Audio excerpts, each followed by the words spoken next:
Hey friends, welcome to FFQA 52. As always, I am Benjamin J. I don't know if you know this, but yesterday was BFF Day, National Best Friends Day, and I was having a conversation with some of my best salon owner friends, and we got into a discussion about magazines in the salon.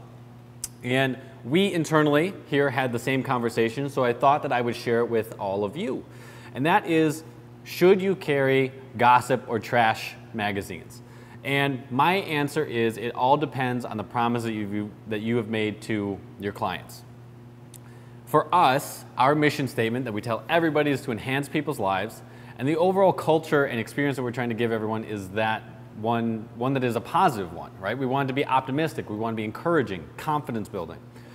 Those type of magazines, Star, Us Weekly, probably People to an extent, they're not really about building confidence. More so, they're probably about tearing people down. You know, trying to find out whose marriage is on the rocks and who doesn't look good enough to be in a bikini and all that kind of stuff. So my feeling is we don't want to carry those things. Now, vast majority of people will change their hairstyle based on a celebrity changing their hairstyle. So we still want to have things that are celebrity related, but on the fashion side, that are fashion focused. So if I look around here, we've got a Marie Claire, Men's GQ, we've got Vogue, Bazaar, Glamour. Those are the kind of things that are still going to be celebrity related, but not things that are going to be about, you know, who's dating who or what's wrong. We want to know about Taylor Swift's new haircut, not her new boyfriend.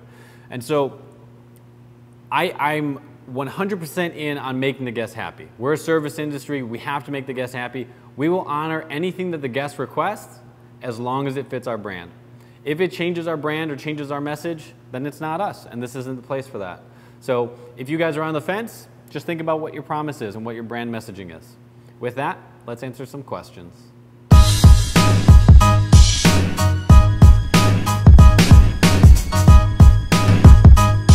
Ask away, it's FFQA. This owner asks, I'm struggling to implement a fair service charge. We do a straight 10% off the top, but some feel it isn't fair to those who are strictly commission-based. I think service charges are a little tricky, to be honest. If people are unfamiliar with the format of this, let's just say a color was $50, because math will be easy. All right, so if the color is $50, in order to cover the cost of the product, we're going to take 10% off the top, which would be $5.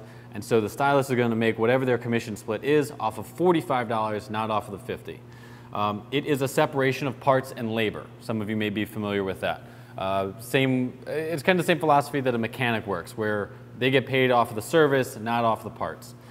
My feeling is that by doing it percentage-based, it might be mathematically easier for you, but it is not fair to your team.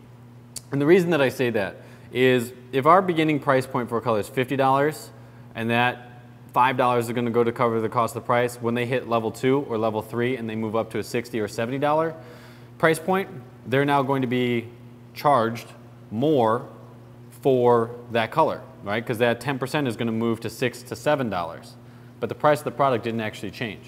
And so to me, if you were going to go this route and have a service charge, I would keep it as a straight dollar amount. If you know that your color costs, what does our color cost? $750? $750, and you're going to say that that's the cost, then that's the cost regardless of the level that they're at, and every time they do a color, you're going to do it that way as opposed to looking at it as a percentage base. I think, though, more realistically, the way that this should work is that that is something that the business is supplying for the team to be able to accomplish their job. If we get into a point where, as owners, we're charging the team for the product, we're making them buy their own tools, they have to get their own business cards, eventually we get to a point where the team starts to think, well, what do you do around here? What do you supply me? And so I think that it's a very dangerous thing for us to have the team feel like we're kind of nickel and diming them for everything that goes into supporting the business, because that's what the other side of that commission is supposed to be. So I would say that if you're at a point where you feel like this isn't working, you need to adjust the commission levels as opposed to charging the team for the product that they're using. This owner says, I've been trying to figure out the best way to measure growth and set goals. Do I look at retention? Do I look at productivity time? Do I look at the average service tickets? I need an easy Follow step-by-step goal-setting guide. So there's a lot of questions there, a lot of what do I look at? And the answer simply is you look at all of them.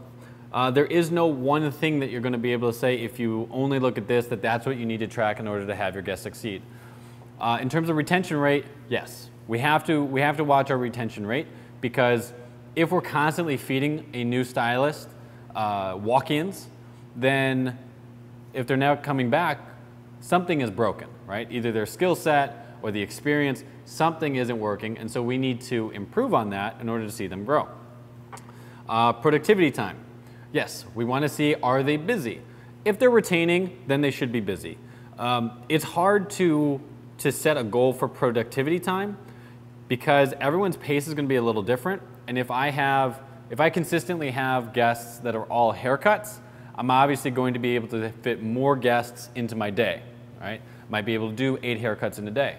But if I'm doing longer services, if I have guests that are doing a cut and color, cut and balayage, well, then I may only be able to do 4 or 5, right? So your productivity time is really more of like a pacing kind of thing, but it's got to be liquid. It's got to be flexible and not a hard line goal.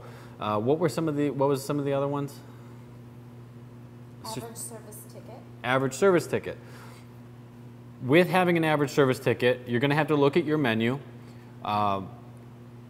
sit down and see what are we doing currently, average it out based off of a 13-week quarter, and then see how can we grow. Like, what are the averages that the team is doing, and then where do we want to increase it to?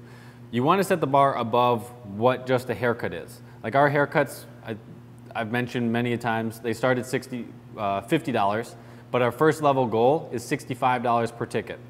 Reason being that we need to see people upgrading those services. So we also have a service per guest goal of 1.2 for our level 1 stylists. So that I know that if they're talking up the menu, that then they're going to hit those numbers. If they're just taking what walks in the door and they're doing a bunch of haircuts or blowouts, well, then why aren't we talking about color? Is it because you're not confident? There's truth in numbers, and by understanding our numbers and wanting to push people up to the next level, that's how we're able to create a career path. Just through YouTube or Facebook, I can't just give you a formula, but it's something that we can always go over. If you inbox me, classes at ffsaloneducation.com, or if you ever come to our Salon Entrepreneur classes, it is something that we cover in those workshops as well. It's a hard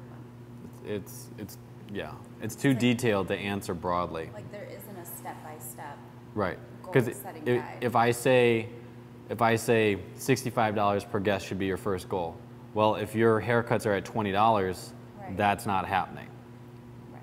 You're not going to upgrade every guest from $20 haircut to then adding a color and a treatment, but that's why it needs to be zeroed in on specifically like what is this salon's intention and menu and pricing, and go from there. This owner asks, are there any iPad apps you can use to create lookbooks and consultation tools for stylists to use at a consultation bar? I love this idea. I think that the concept of a consultation bar sounds like so much fun. Having imagery, having an iPad set up, I think you could even take it a step further and do, like a setup to have like a porosity test or something if we're doing color or texture service, just to really show that the team is knowledgeable and that you're doing something differently. In terms of the app that I would recommend, I would simply go with Pinterest. To be honest, I'm sure that there are other options that maybe they're built a little differently, but I think that what you could do with Pinterest is just so easy and so recognizable. And because it's something that people are so comfortable with, it will be easy for them to just get right in and start using. You could set up all your boards with short hair, medium hair, long hair, blondes, reds, brunettes. You could even do separate boards showing off different team members. This is Ben's work, this is Bree's work, this is Christian's work, this is Shannon's work. And you can reuse some of those images on multiple boards. That's why I would go with Pinterest, and not to mention, because Pinterest is online and social, it could even turn into a marketing tool for you if you are doing stuff that is interesting to the Pinterest community. So that's the route that I would go. I would keep it simple, go with Pinterest, but the idea of a consultation bar, Sounds like an awesome way to create a different experience for your guests in your salon that they're not going to get everywhere else. This has been episode 52 of F&F Q&A. As always, if you have a question for the show, please just drop it in the comments below, or if you want to keep it more anonymous, you can email it to me at classes@ffsaloneducation.com. But until the next episode, I hope you guys have a great time in the salon. We'll see you then.